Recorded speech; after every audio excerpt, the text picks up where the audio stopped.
How does the Catholic Church interact with world politics, particularly in its relationship with the United States? Former U.S. Ambassador to the Holy See, Francis Rooney, is here to enlighten us about that relationship, as well as his new book. And later, a massive collection of Christian history, relics, and precious documents, many out of the public view for nearly 40 years. Lord David Alton of the British House of Lords and a member of the British royal family, Lord Nicholas Windsor, give us a glimpse of the magnificent collection of the Christian Heritage Center at Stonyhurst. Then one man's journey from racial hatred to rational love. Author Joseph PEARCE discusses his journey of healing and hope. And a remarkable young man, Peter SRSICH, beat the odds to overcome stage 4 cancer. He will share his story and tell us about the Pope who helped him along his way. The World Over begins right now.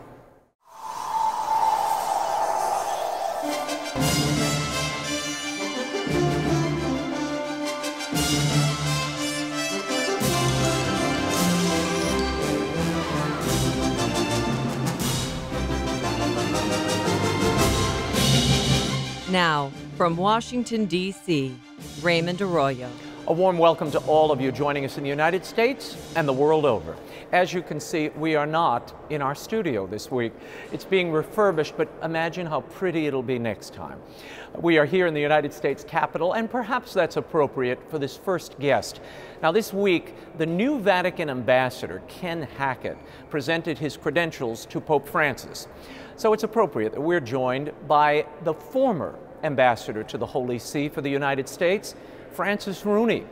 He was Vatican ambassador from 2005 to 2008 under George W. Bush. He joins us tonight to discuss his new memoir that is part history lesson, part reminiscence, and it gives us some insight into the unique relationship between the United States and the Vatican and the way in which the Vatican shapes world politics. Give a listen. Mr. Rooney, thank you for being here. It's a pleasure to be here. Mr. Ambassador, let's start with, you really came into this post in 2005. John Paul II had just died when you were confirmed. What was that period like? That had to be a bit traumatic because of the events overtaking the Vatican? It was a very interesting time. The first Pope in the era of our relationship with the Holy See to make a transition to a second Pope and institutionalize the representation at an ambassador level. Pope Benedict had come on the heels of the virulent opposition of the Holy See to the war in Iraq. Right. And I saw that as a major challenge and opportunity to strengthen our relationship with the Holy See, to build some bridges there. And when I met with the Holy Father during the credentialing, after we had some of the preliminaries, I brought up the subject of Iraq with a bit of trepidation. And the Holy Father said like this: Iraq is old news. We're going to work together to build stability and peace in the Middle East. Which I thought was fascinating and was comforting to me, representing the United States, that we'd put Iraq behind us. Yeah, because that was, I'm sure that was a very tense moment before. I know, talking to Ambassador Nicholson, with John Paul, there was a bit of a locking of the horns there. Ambassador Nicholson had the tough go. Yeah, he did indeed. But so, was there any tension between you as a Catholic representing the United States to the Vatican? That has to be an uncomfortable spot to be in. Well, you would think it might be, but you know, we're the country of the First Amendment.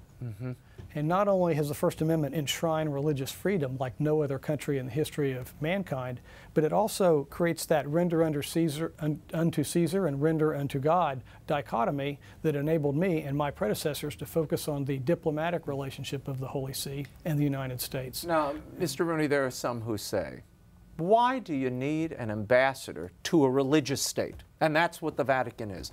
And there may even be some watching the show who say, maybe it's time to shutter that embassy. Is it really needed? What does it provide the United States, and what does the United States provide to the Vatican? Well, truth and in fact, Raymond, the Holy See is much more than a religious institution. They have been recognized as a sovereign for 1,300 years or more, and have done an amazing amount of good work in the world, in the area of international relations and the relations among states, which that's part of why I wrote the book, is many people don't understand the work the Holy See's done above and beyond theology and Catholic social teaching and Catholic doctrine. Those that would seek to deny that sovereignty have been roundly rebuffed all around the world, and including at the UN, where the Holy See is a vibrant observer status and participant. Tell me, what is the glue that holds this relationship together? What are the shared values that the United States and the Vatican have? You know, really, we could have no more natural partner than the Holy See. Why is the that? United States is the first country that was founded upon the concept of the inalienable rights of man, the natural rights that come from our Creator and not from some government somewhere. We're also the country that enshrined the religious freedom in our Constitution in the First Amendment. As such, I can't think of any better sovereign authority to partner with and to leverage our mutual power to achieve common objectives. In 2006, Benedict XVI made his landmark Regensburg address, where he sort of called the world's attention to the use of religion to justify violence and indeed encourage it. And coming out of that address, you wrote that Benedict learned from Regensburg, quote, the need for clarity and concision. Is this a lesson that you believe the current occupant of the papacy needs to learn? I think the current occupancy probably has some of that, because, you know, Pope Benedict is such a deep thinker, a profound theologian and philosopher, that he speaks in very complex expressions, not necessarily suited for sound bites. Yeah. If you read Regensburg, it's totally different than what has been reported in the press. Right. And so I think Pope Francis so far has shown that he does understand sound bites, and when you combine his diction with his non-Eurocentric New World candor, I think we've really got something that can advance the same objectives, but perhaps in a broader and deeper manner. Yeah, someone told me the other day he becomes the living example of the teaching that we've been reading about for so long. But then, you know, on the other hand, I would argue, and it's perhaps because of my proximity and yours to the previous two popes, I think in their own ways they also embodied that teaching and perhaps weren't given quite the same opportunity to carry that message out. The press just didn't cover them in the same way they cover Francis. No, and you know, the press likes to sometimes pounce on things that can be misconstrued. And I think I'm really glad you asked that, because Pope Benedict is the unsung hero in this discussion of radical Islam and the use of religion as an instrument of terror. He called out the elephant in the room. He said, regardless of the metaphor and some of the things that the press reported, as George Weigel has reported, this was probably the most important papal pronouncement since John Paul's human rights address at the UN in the mid-1990s. He said basically that there must be reason to temper religious fanaticism in the 21st century. And I think he did the world a great service in articulating the philosophical rationale, if you will, of how to deal with this phenomenon that we all face. Yeah, and then he would spend really the rest of his pontificate trying to find common ground theologically or otherwise, shared values that Islam and Christianity could somehow gather around. I don't know if he fulfilled that, but he attempted. Well, he did, and now we're starting to see this concept of cultural diplomacy take root in the United States, in the State Department and our diplomacy, which is much linked to Pope Benedict's discussion of cultural bridges, avoiding arguments over dogma, and putting putting Cardinal Turan in charge of that. Assess for me, if you will, the health of the relationship now between the Holy See and the United States, the State Department today. Well, this particular mission, lacking the institutionalized behavior of consular activity, business activity, inspecting plants, etc., depends in a large part on the vigor and interest of the administration in charge. Slightly different than the State Department. And the State Department's important, but the intellectual drive comes from the alignment of interest and common objectives of the President of the United States. So it would be a little disingenuous not to admit quite clearly that the relationship is more attenuated now than perhaps it's ever been. Why is that? Well, I think that right off the bat, and perhaps it was coming on the heels of George Bush, for whom there was such alignment with the goals of the Holy See and the principles of the Catholic Church, that the relationship was so vibrant. You know, the President visited the popes six times, more than any other pope. So now the administration comes in, and they, right off the bat, got into it over the life issues. brought back a specter of things that, of discussions that we had put to bed a long time ago and are quite unpleasant to see resurrected, quite frankly, in the public square. And now he moved on to, recently with the insurance mandate, trying to basically pit people's personal objectives and pleasures against the First Amendment. And to me, the First Amendment is a sacrosanct piece of our national culture. What do you miss most about being in that important post and living in Rome and being sort of in the middle of that that's a tough curial parade? That's a tough one, Raymond. One thing I miss aside from the food. Well, aside from the food, but one thing I miss is having dinner almost every night for 3 years with some really smart, holy, dedicated monsignors, bishops, cardinals, and to know them as human beings and to have the chance to learn from them and to realize the depth of their passion for the church and for improving humanity, for applying these same fundamental objectives of Holy See diplomacy. What's the most challenging part of that job that perhaps the public misses? Because it's got to be tough. I mean, you're sort of airdropped in the middle of, business as usual. You're dealing with this 2,000-year institution. It can't be an easy transition from head of a construction company to suddenly, representing the interests of the United States in this ancient court. I think some of these comments would apply to any political ambassador, especially one that's been in business, where we spend a career learning to speak clearly and concisely to our customers and employees.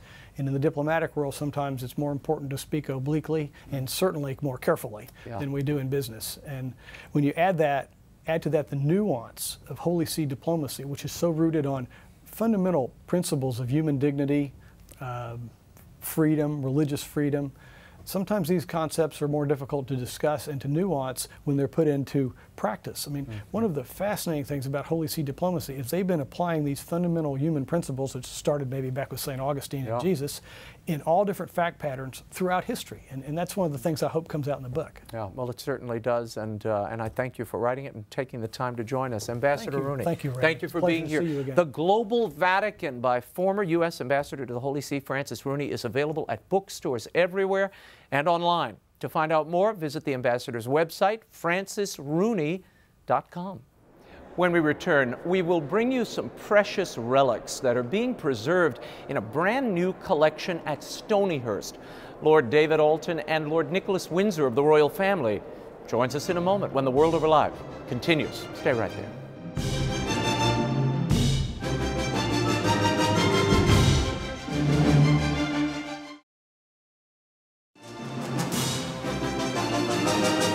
Now, once again, Raymond Arroyo.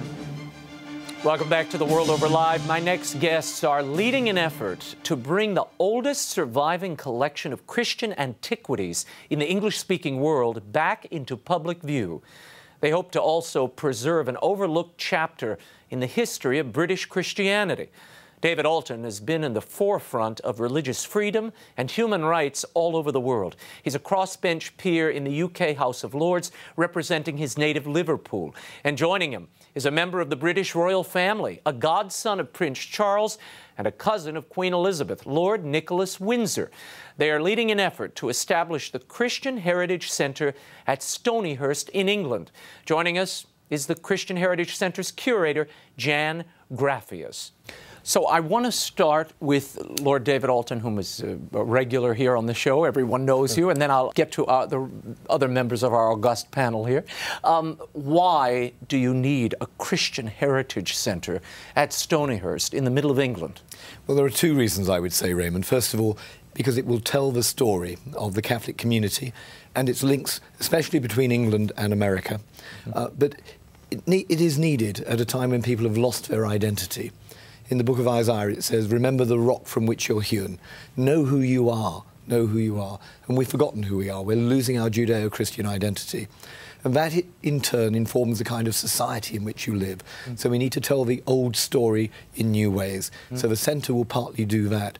But it's also about reminding people of the sacrifice, the price that was paid by people like St. Thomas More, St. Edmund Campion, St. Margaret Clitheroe, the many martyrs 105 of whom died in London at Tyburn, where Marble Arch is today, and many others throughout the country, who gave their lives for the precious freedoms and liberties which we enjoy, not just in Britain, but in the United States and the free parts of the world today. And the Jesuits, over much time, preserved these relics and really became a storehouse during that whole recusant period, during the Reformation.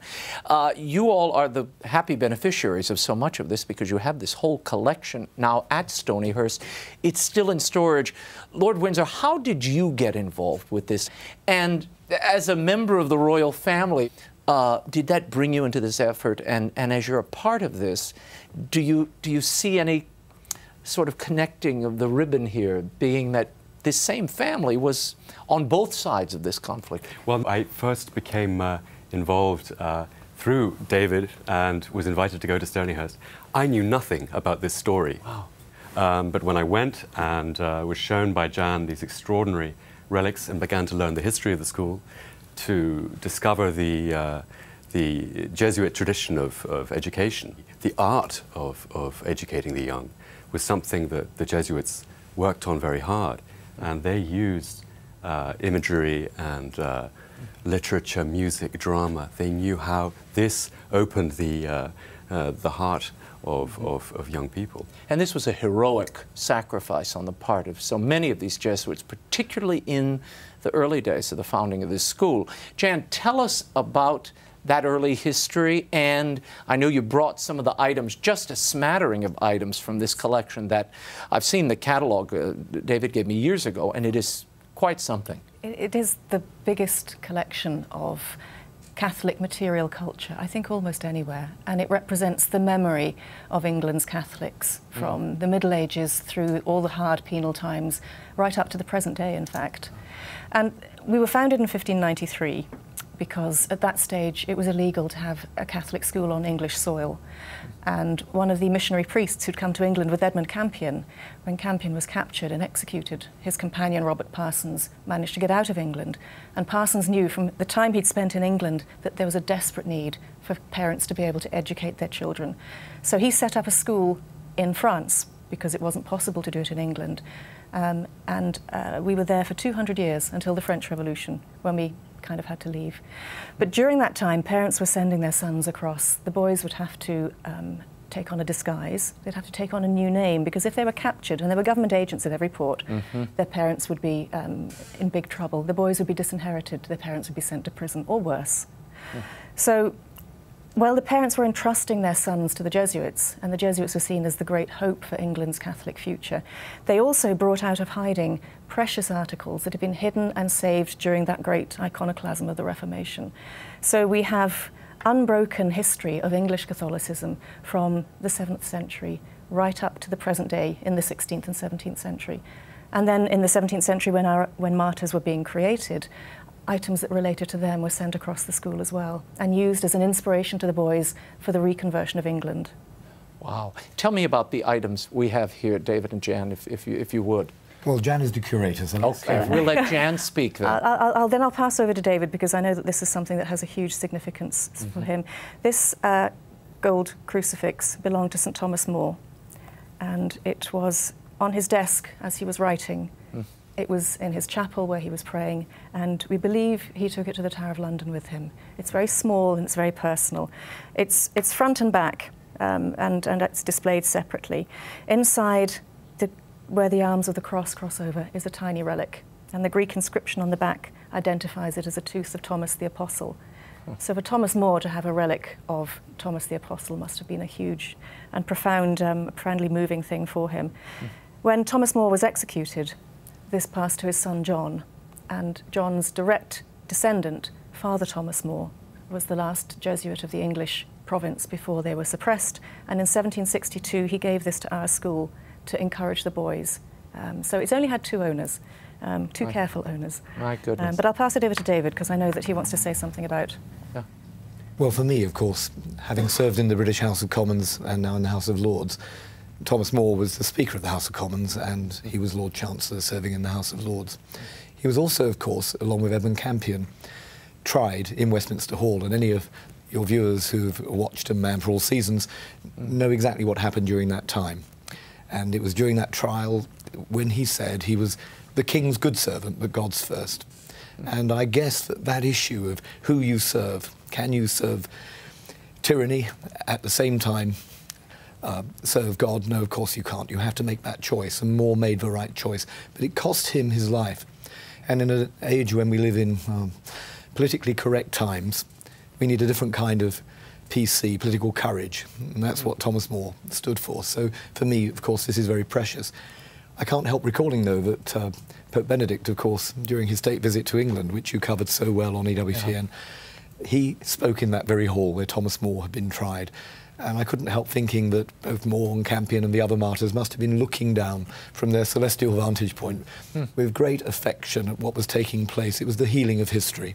And so we are in a much better place than we were then. But it demonstrates the truth, I think, of Tertullian's adage that the blood of martyrs is the seed of the church. The price that was paid during those times, we must never forget this. Now, this is really an extraordinary collection. I mean, you have a first folio of Shakespeare, the rope that Edmund Campion was hanged with.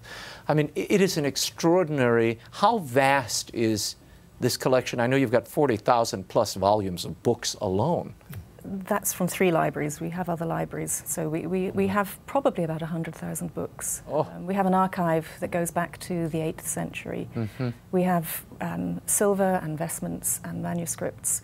And then there's a whole sort of scientific collection. There's an ethnographic collection. The Jesuits were great missionaries, and wherever they went in the world, they would collect objects from local cultures and bring them back to the school to educate the boys that there is a whole world of different meanings and cultures, and also that everybody in the world is looking for God in their own way. And it's a museum, correct? It is a permanent exhibit area where the public will have access to these. Well, it's in fact the oldest, museum collection in the English-speaking world. Lord Nicholas, I would be remiss if I did not mention that you are the first member of the royal family to convert to Catholicism in something like 328 years, which is an extraordinary thing. How does it feel for you to see this collection taking shape in England? And is that part of the healing, if you will, the religious healing of England that was so divided during the Reformation and onward? Well, I think that's right. I think it is, because it was a terrible wound in England. The culture suppressed at the Reformation. And then not only one thinks of the Reformation being in the middle of the 16th century, but in fact the suppression was really a program that rolled on for several centuries to obliterate the memory, to prevent the Catholic community from reviving its own sense of self. The memory was obliterated. So these precious things that were kept, were held on to, were hidden and saved from those who would destroy them. They are really extraordinarily precious. They're not just like other things that are in a museum. And they're part of the living history. Well, I was about to say, very much part of the living history. If you'd been with us a couple of days ago in St. Matthew's Cathedral here in Washington with Cardinal Wuerl, and the following day with Cardinal McCarrick, if you'd seen the queues of people queuing up to reverence this crucifix of Thomas More's, if you'd seen the young people at the Catholic University of America or standing room only at the Catholic Information Center here in Washington, and also at Georgetown today, amazing to see the affection, the respect, the knowledge that this is part of everybody's history, that the stand that Thomas More took, after all, the patron saint of politicians and statesmen as well as the patron saint of lawyers. They know that this is an essential part of their own history. But also, of course, we brought with us another artefact which also links this country with our country through the Carroll family. The first American bishop, John Carroll, and his cousin Charles Carroll, the only Catholic to sign the American Declaration of Independence, both of whom studied at St. Omer's, which became Stonyhurst Park. It's the same institution. There were more than 10 Carrolls who studied there over the years. And Jan can tell you a little bit about the story of the book that we've brought. Yeah, this is extraordinary. Because it is amazing. It is. It's a wonderful story. I mean, the interesting thing about the Carrolls is that, of course, there were religious problems in Maryland as well. So they had a great empathy with their English schoolfellows, and they all learned and absorbed the story of the martyrs and the story of being true to yourself. And I think both Charles and John, when they went back to America, had this inner sort of strength about being true to themselves, which took them through some extraordinary difficulties and trials. But if you think about two boys, Charles, he's always referred to as Charlie in our school accounts, which is rather sweet. So Charles was 11 when he came across the Atlantic and didn't go home for, gosh, 5, 6 years. And his cousin John was already there. So if you look at the title page of this book, you can see it's been scribbled on. We don't encourage children to write in books. But here you can see Bibliotheca Scholastica, the school library. And then underneath, second in the class of syntax. Syntax was the year when they were 16. John Carroll, 1751. And then underneath, C. Carroll. He's practicing for the declaration to make sure he gets his signature. Getting that signature just so. But what I love about this, so this is a book that the two cousins shared. It's right. a book of Latin poetry. John Carroll, of course, when he became Archbishop, had a very open view of the liturgy. He wanted Americans to be able to worship in their own language as well as in Latin. But this is where he learned his Latin. But if you look at the title page, either John or Charles has defaced the figures of the muse of poetry and art here. As schoolboys are wont to do. As schoolboys wont to. So we're not sure whether it was the Archbishop or the signer who put the pipes in the mouths of the muses and of the baby, and most shockingly of all, in between the bees of the Pope Urban VIII's Arborini's bees, yes. Which is lovely. It just shows that boys are boys. But this was a school where they absorbed deep truths. And Charles Carroll said in later life, it was his Jesuit teachers who taught him the truth of religion. And that's a wonderful accolade. And the only Catholic to sign the Declaration of Independence. Yeah. Amazing. You want to add something? Well, I was going to say that this underlines the link between our two countries and special relationship that we've always enjoyed. But it also reminds us of the price that's been paid to secure the religious freedoms and liberties that we often take so much for granted. And I was with Congressman Chris Smith at the Capitol today, where, again, these exhibits were being shown with the Congressional Librarian. And we were talking about a visit he's just made to Nigeria, where last weekend 50 young people were murdered by people from a radical Islamist group, Boko Haram. We talked about Pakistan and how 80 people coming out of church were shot, and you featured it on the world. Those two bombers. And then the dreadful events in Kenya, and you think of what's happening in Sudan with Bishop Makram Gassis, in North Korea, which we've talked about before, where I've been 4 times, the terrible price that people are paying. So we've got to recapture the spirit of John and Charles Carroll and the spirit of Thomas More. And this really holds it in such a precious way. It is extraordinary to have access to this. Of course, the whole world should be able to see this, and that, I know, is what this effort is all about. It's an international Christian heritage centre, and we've got to build it. We need to raise more funds. We've raised several million, partly through the generosity of the Society of Jesus, partly through the contributions of former pupils from Stonyhurst. But this is about providing something for everybody. We want a study centre, a retreat centre, a place where people can stay, as well as a major visitors centre to exhibit these wonderful artefacts for everybody. Now, Lord Nicholas, I should ask you before you go, you made headlines last year when you said in an interview that you thought Catholics were still being persecuted in some way. In Britain, there was still this bias against them. Do you still stand by that? I think that what there is more of a sort of intellectual snootiness towards Catholics from the intelligentsia, the thought that that anybody who could believe in that stuff is not really to be taken seriously. And also a tendency to think that any argument you make, whether it's an ethical one or another, really is just informed by one's faith. It doesn't come from reason or... Exactly. So there's a bias. I wouldn't call it persecution. Okay. Although as pressure increases on Catholics, perhaps to hold back on expressing their beliefs, it's freedom of expression of one's religiously informed moral beliefs that really are, that's the cutting edge at the moment. Whether one can say what one thinks, express the teaching of the Church, the reasonable teachings of the Church in the public forum, is that still permitted? That's the question. I had tweeted out that you were coming on, and one of the questions, both of you, and one of the questions that kept popping up from some of our viewers in the UK, They are very concerned about the Act of Settlement, which continues, I know, it seems annually, the House of Commons takes this up, and should it be rolled back, the Act of Settlement being a law that prohibits a Catholic from ascending to the throne. That's correct. Your thoughts on that? I mean, and it doesn't mention any other religion or faith, just Catholics. Is that a problem in your estimation? Well, I think to be clear about the Act of Settlement, requires that the sovereign should be a communicant member of the Church of England. So it's not in fact the case that anybody of any religion could become king or queen. But by marrying a Catholic, you had to rescind your right to the throne. In future, it won't be necessary. A monarch could be married to a Catholic. The question of how the children are raised is perhaps the moot point. But no, it's still, I mean, that is the situation we've reached. We've made some progress. But clearly there is resistance to the idea that you could have a Catholic on the throne and that it wouldn't be any sort of threat to the stability of the realm. It's still a concern. There are positives, there are negatives. On the negative side, far more worrying than things like the Act of Succession are things like the 2 Scottish midwives who were taken to court because as Catholics they said they would not take part in an abortion. Or the case of the young woman who was working for British Airways and wearing a cross, and she was told that she would be sacked, removed from her job, unless she removed her cross.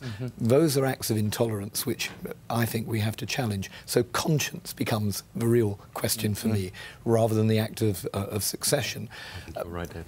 But what does worry me sometimes is that the precious liberties that we enjoy are sometimes taken very much for granted, and we do that at our peril. We also have to remember the gains that have been made. It was only in 1829 that Catholics and Jews were emancipated. The end of the 19th century, when Catholics could even go to universities like Oxford and Cambridge. We now have 2,200 Catholic schools in the United Kingdom, 850,000 children being educated in them, and many of those voluntary aided schools are supported by the state. That is a terrific gain from our point of view, but safeguarding our right then to have those schools with a true Catholic ethos is another battle that's underway. Well, it's another reason, and it reminds us of the importance of this collection to connecting the past to the present, and it is so alive. And these articles are instant touchstones to the faith and the heroism that really carried the faith into the present. And it's important for us to reconnect with that and to pass that story along to our children. Watching a student at the Catholic University of America yesterday take out her crucifix and to ask if she could place her crucifix on Thomas More's crucifix. That is the chain, the unbroken change, which goes right back to the real crucifixion 2,000 years ago. So we've got to remember our story and pass it on with real affection and determination to the next generation. Very good. Well, Can I just say one last thing? Well, that to me, these things represent love. Love in action. Archbishop Romero's alb, stained with blood there, preaching against the corruption and brutality of the regime in El Salvador in the 1980s. St. Edmund Campion's, again, a blood-stained part of his clothing. These were people who were dying out of love for the truth and love for the Church, and the realization that England would suffer terribly from being separated from communion with the successor of Peter. No, they are beautiful keepsakes of their faith, and a testament to how deep that faith was, and a good reminder to the rest of us. Indeed. I thank all three of you for being here, for taking the time. And I'm going to come. I want to visit the center. We'd love to see you. Well. Take a peek at the other treasures there. I'm sure the audience would love to see them. So thank you all. Thank you. Thank you. Thank you.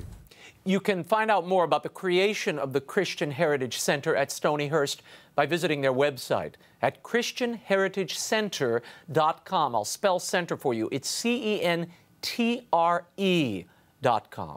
If you'd like to help the museum, click their Support Us button on the menu. It's at the top of the page, and find out how. When we return, author Joseph Pearce joins us to talk about his tumultuous journey from racial hatred to love, and it's quite a journey. When the World Over Live continues. Stay right there.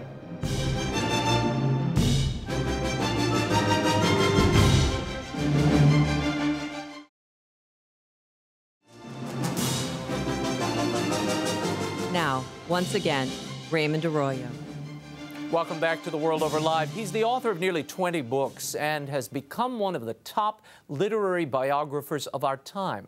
He's examined the lives of G.K. Chesterton, C.S. Lewis, J.R.R. Tolkien, to name just a few.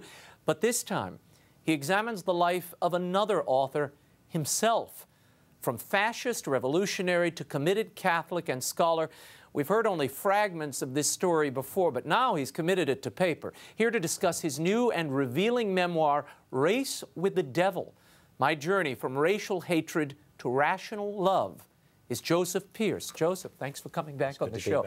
Now, you've mentioned little bits of this story over the years, but I have to tell you, reading this book, this is a little like reading Stephen King. I mean, it's, you know, there's some horror here around the edges. Tell me, let's start with your father. You paint a very complex picture of this man, a man whom you admired, and then in many ways you are repulsed by. Tell me about what he taught you, certainly to hate the Catholic Church as well as the Irish, and how that led you to this fascist... Yeah, I mean, I would say that I had a very loving relationship with my father. My father was very loving towards me. This makes the whole thing complex and complicated because he taught me good things. He taught me history, taught me poetry. Yeah. But he also taught me, you know, to be very sort of jingoistic about British imperialism, very racist, very anti-Catholic. And of course, you know, I learned all that at my father's knee, and it really took a lot to get beyond that.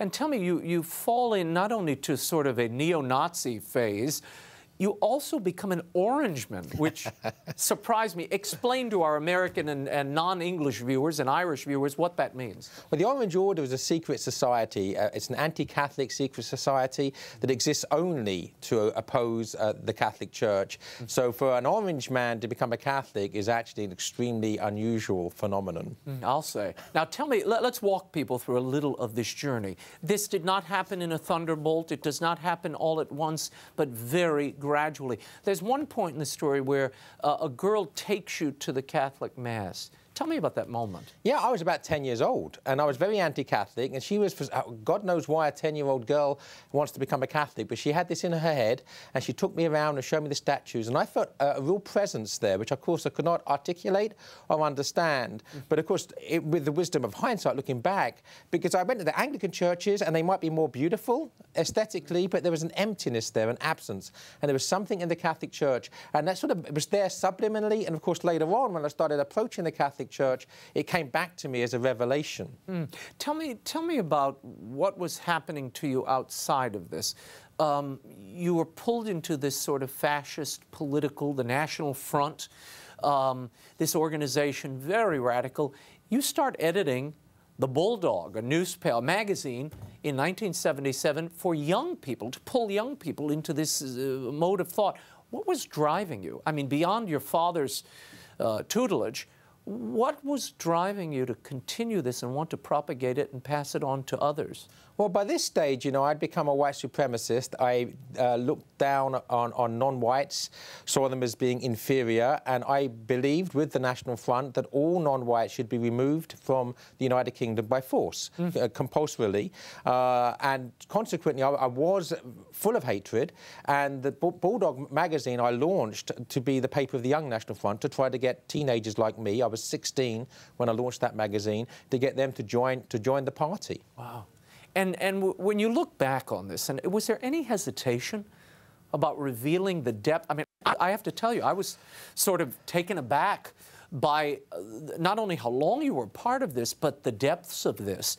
Did you worry that this might cast a pall over the work you've done over these last decade or so? Well, I certainly believe that if you have a skeleton in your cupboard, you either hide it and then spend the rest of your life in fear, or you take it out and rattle it in front of everybody and say, look, this is it, and take a look at it, and there you are. But I must confess, I delayed writing it for a long while, not because I was worried about my own reputation, but because it was very, very close to home. Psychologically, emotionally, my parents, everything else. I needed enough time to be objective, and it's taken me this long, if you like, to get that distance that was necessary to tell the story. Now tell people, during your second incarceration, something happens when you are in jail. Tell me about that. Well, I was sent, first of all, when you're processed to go into prison, they ask you what your religion is. And I wasn't expecting the question. And they asked you what my religion was. And I thought for a moment and said, Catholic. And then immediately I thought, what have I just said? You know, as I wasn't a Catholic, of course. And then the next day, you know, I had these rosary beads that someone had given me. And I was very opposed to rosary beads. As an orange man, we sang songs attacking... someone in court gave it to you. Someone in court gave it to me, and my father called Catholics disparagingly bead rattlers. So I was very opposed to the rosary beads, but now I wanted to say them. And of course I couldn't say them because I didn't know any of the prayers, you know, the Hail Mary or the Glory Be or the Apostles' Creed. But I had this great desire to pray, and I just mumbled inarticulate prayers and fumbled the beads. And all I can say is that was the first time I've ever prayed, and answers started flooding in, healing started flooding in, and I began to attend Mass in prison during that second prison sentence. Wow. Now, curiously enough, it is Chesterton's economic theory that really drew you to the intellectual part of the Catholic Church, and I guess to Chesterton himself, whom you would later write a landmark biography of. Tell me about that moment. Well, basically, you know, I hated the Catholic Church, of course, so nothing would induce me to read a book about Catholicism. But I was interested in alternatives to, if you like, communism and corporate globalism, multinational running of the world, the Bill Gates, big business and big government uniting. So I was looking for alternatives, and someone said, have you read of the economic ideas of Chesterton? And I hadn't. So I started reading Chesterton's economic ideas, but then fell in love with everything else he was writing. So over a period of time, of course, reading more and more Chesterton, and then Belloc and C.S. Lewis and John Henry Newman, eventually Thomas Aquinas. I mean, you know, I was on the way. Yeah, it's fascinating the way, as you read this story, it isn't any big monumental moment. It's tiny little things. It's someone giving you a rosary bead. It's coming across Chesterton. Then there are three people you meet that sort of confirm the direction your life is now taking. Tell us about those three instances. Yeah, acts of love, basically, by people that I would consider to be enemies. In particular, I was anti-Semitic as well, and there was a Jewish civil rights lawyer, sort of in the UK equivalent of the ACLU, and I was convinced that he hated me, but I went there anyway to demand my rights because I'd been basically, me and others, myself and others had been abused, our rights had been abused, and I expected him to basically tell me to go away. And I really just went for the satisfaction of being able to tell him he's a hypocrite because he believes in civil liberties for people he agrees with, but not for people he disagrees with. But this man agreed that the police should not have been able to imprison me illegally and such like, and I was astonished. And then, when his colleagues refused to defend me because of my politics, he resigned his job. So this man who was an enemy, you know, put his principles into practice by literally sacrificing his own position for me. And it's acts of love such as this that actually speak very loudly. And I'm aware now that really, if we want to convert the culture, we have to do our best to basically become saints. And I know it's easier said than done, but that has to be the way it's done. We have to love people. Yeah, sounds like Pope Francis with his, you have to heal the wounds, he keeps saying. Heal the wounds with mercy. It's very interesting because as I was reading the book, I'd just read this 12,000-word interview with him, and I'd been digesting it over and over for the earlier segment. And when I picked up your book again, that really is the through line here, is that it's those merciful acts that really do draw you closer to the church and yeah, if you're surrounded by a shell of bigotry, a shell of hatred, the only thing that's going to penetrate it ultimately is not reason but love. And it was those moments of love that actually penetrated and left me open then to pursue the rational path. Why did you write this book now? And who did you intend this book for? Well, I think it's a powerful story. I, of course, as a convert, find conversion stories very powerful. I've been specialising in them, the conversion of Chesterton and others. So I'm hoping it will be a witness, will bring others to the Catholic Church. I think it's a powerful story, and it does show that someone's a neo-Nazi, a racist, an anti-Semite, very anti-Catholic, and can be drawn to the Catholic Church. No one is beyond the reach of the love of God, and everybody is reachable. And I think that's what I hope my book will convey and give hope to people. Joseph Pearce, thank you so much for being here and for the book. It was quite a read. Joseph Pearce is co-editor of the literary journal, the St. Austin Review. You can check it out at staustinreview.com. His new memoir, Race with the Devil, My Journey from Racial Hatred to Rational Love, is available at bookstores everywhere and, of course, through the EWTN Religious Catalog. When we return, an uplifting story of a young man who was healed due to his faith and science. Peter SRSICH joins us when the World Over Live continues. Don't miss this.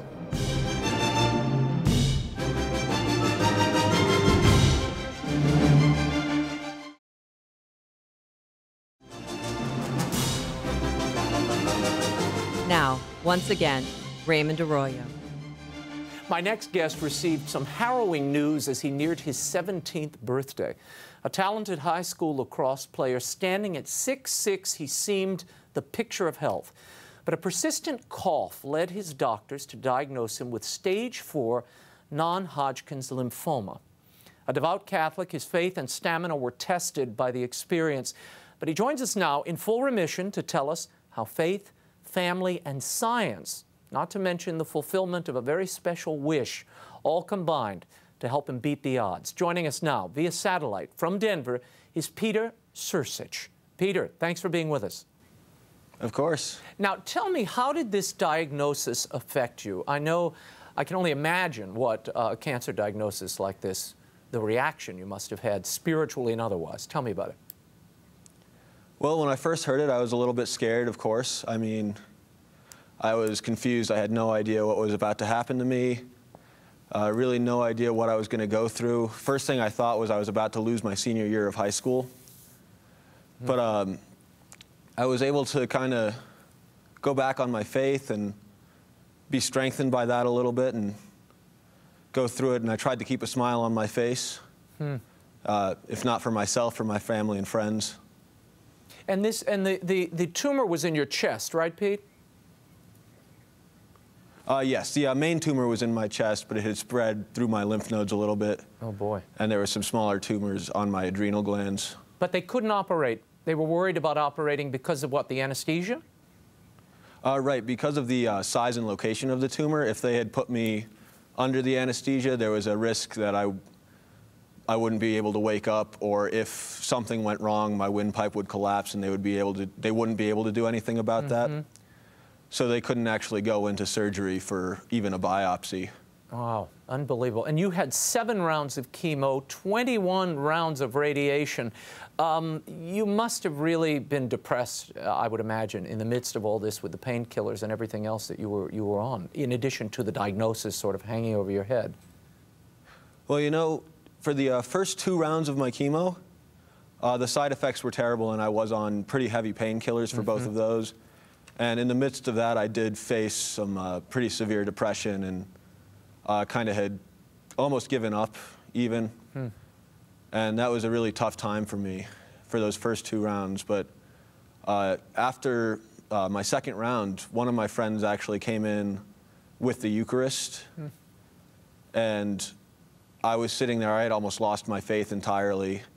And he came in with the Eucharist and he said the prayer, like, "This is the body of Christ." And right in that moment, I actually saw Jesus Christ with me in the room and felt his presence in a just very real way that I can't put into words. Wow. And from that moment, I knew that everything was going to be okay and that I was going to be better and I could fight through it. And you had a special wish. I know the Make-A-Wish Foundation came to you. What was your wish that was eventually granted? And what role did that play, do you think, in your recovery and during this very momentous time? Well, my wish was to meet Pope Benedict the 16th. And when they told me that they would actually be able to make that happen, that was around my 3rd or 4th round of chemo, and that was something that I was able to look forward to going through the rounds. And every time I was feeling down, I could think forward to, hey, when I'm done with this, I'm going to get to go to Vatican City and meet the Pope. So and it finally happened. I like to say that the chemotherapy helped me fight. Yes, it did. It happened in May of 2012. And tell me about that encounter. Oh, it was truly incredible. I mean, I got to go 5 days in Rome. We had a few tours of the Vatican, walked through a bunch of different churches, and then when I actually went to meet the Holy Father, we had front row seats to my whole family had front row seats to his general audience he does once a week. And after he had finished speaking to the public, I got to go up and actually meet with him one-on-one and talk to him for a little bit. And what happened there? Well, I got up there and I told him a little bit about my story. I handed him a green rubber wristband, which one of my friends had made, that said, praying for Peter, Romans 8:28, which was the Bible verse that kind of inspired me. It was, we know that in all things God works for the good of those who love him, who are called according to his purpose. And that had always inspired me through my entire battle. So I got up there and I handed Pope Benedict one of these wristbands, and I told him a little bit about my struggle and why that verse inspired me so. And then after that, he put his hand on my chest and he gave me a blessing. Now, had you told him that that's where the tumor resided? I had not, no. Huh. And you attribute that as part of the healing in addition to, obviously, the chemo and the rounds of radiation? Well, the actual blessing from Pope Benedict, I don't attribute to the healing quite as much. What I say is that the chemotherapy helped me fight the cancer, and then the Make-A-Wish helped me fight the chemo. But I believe that God had a huge part to play in my healing, along with the medical science that we have today. You see a lot of people think that it's either God or it's science. You can't have the both mixed together. And I completely disagree with that, and I think that God works through science and through doctors, through the research we have, and he helped cure me through all of that. And I mean, it's when the doctors are working, they're bringing glory to God and helping those people like me stay alive and keep on fighting. Tell me quickly, Peter, how has this changed your faith? And I know it has effectively changed your life. Tell us about it. Well, I mean, the experience with the Eucharist in my hospital room really opened my eyes to just, I'd always had faith throughout my whole life, but that was a concrete moment where I truly saw God, and that has strengthened my faith remarkably. Meeting with Pope Benedict had the same effect of just an experience of faith that you get once in a lifetime. I've been planning on entering the seminary and becoming a priest for a while now. Before I actually got sick, I had started thinking about that. And both of these experiences has strengthened my resolve to discern and to truly find out God's will for me in my life. Well, Peter Searchers, I thank you so much for being with us. It has been impressive and great to meet you, and thank you for sharing your story. And we will certainly follow your journey and wish you the best. Thank you very much. Thank you. That is all the time we have for now, but be sure to follow me on Facebook and Twitter. The show continues there. You can also sign up for my e-blast. That's at RaymondArroyo.com, and the links to the Twitter and Facebook pages are also at RaymondArroyo.com. Now, next week, you'll want to be here. We are doing a special tribute to the 40th anniversary of The Exorcist.